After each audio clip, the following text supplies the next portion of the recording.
Hey everyone, and welcome to Truest Crime, the only true crime podcast. That's a joke, of course, because there are more of them than there are murders.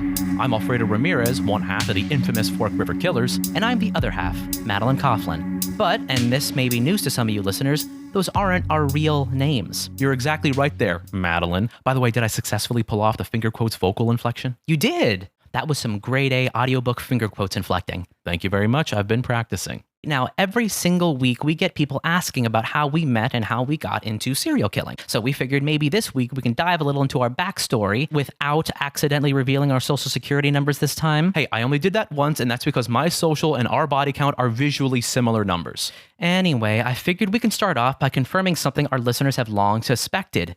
We're not just colleagues, but best friends. That's right, we met years ago on the old IMDb message boards. We originally bonded over our love of The Lake House, the 2006 time travel love story starring Sandra Bullock and Keanu Reeves. Oh, those were such fun days. We were the most active people on the board. I even remember the exact moment I realized that if you and I ever met face to face, we would get along swimmingly. I remember we were having a really in-depth discussion about whether it was through a magical twist of fate that the Lake House's mailbox can send letters through time, or if it was the manufacturer's intent when we discovered that we both love murdering people.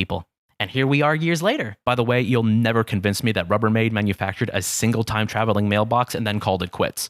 Excuse me, but if you remember my original stance, I argued that they likely made several and that all of human history has been carefully shaped by the same people who make your garbage bins. You're wrong. It's a wizard's mailbox from an alternate dimension. All the evidence is right there in the movie. Agree to disagree. Fine. But while we may have our differences regarding Lake House lore, there was no denying that we instantly clicked when it came to things like murder methods and how to use death to really say something about the world. Right, we're not random spree killers here. We're artists of carnage who both think that the best way to express ourselves is by using the disassembled human form as our canvas. Who both really like the Lake House. I mean, it's just so good. How can you not? The scene where she realizes that he didn't show up to their date because he was killed in a traffic accident 2 years ago to the day? Oh God, before I start blubbering, do you just want to watch The Lake House again? Oh, for sure, I'll go make the popcorn. Well, I hope that sheds some light on how all this came to be. Thank you all for listening, especially our fan base at the FBI.